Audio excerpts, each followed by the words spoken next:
ఈ సంవత్సరం అంతంలో ఒక్క నిమిషం నీకు మనస్ఫూర్తిగా కృతజ్ఞతాస్తుతులు తెలియజేస్తున్నామయ్యా. దేవా, నువ్వు మా జీవితంలో చేసిన ప్రతి కార్యాన్ని బట్టి వందనాలు.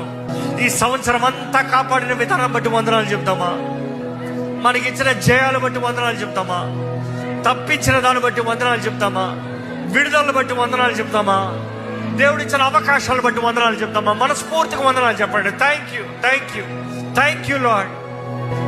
ఏం లేవని నువ్వు అడగద్దు, ఏమున్నాయో దాన్ని బట్టి కృతజ్ఞతాస్తుతులు. ఏమి జరగలేదని కంప్లైంటింగ్ కాదు, దేవుడు చేసిన కార్యాలు బట్టి దేవునికి వందనాలు చెప్పండి. మనస్ఫూర్తిగా వందనాలు చెప్పండి. నాకు ఇచ్చిన రక్షణ బట్టి వందనాలు అయ్యా. ఈరోజు నీ సన్నిధిలో నన్ను తీసుకుని వచ్చావయ్యా, నీకు వందనాలు అయ్యా. దేవ, నమ్మకస్తులుగా చెయ్యి. విరిగి నలిగిన హృదయం కలిగిన వారుగా, నేను నమ్మకంగా సేవించేవారుగా మమ్మల్ని చెయ్యయ్యా. ఇక్కడున్న ప్రతి ఒక్కరిని బలపరచు. ఎలాగ ముందుకెళ్ళాలో మాకు నేర్పించయ్యా, తెలియజేయ్యా. ఎలా బ్రతకాలో మాకు తెలియజేయ్యా. ప్రభా, నీవే నీ శక్తిని మాకు ఇచ్చి నడిపించమని నజరేయుడైన యేసు నామములో అడిగి వేడుచున్నాం తండ్రి. ఆమేన్.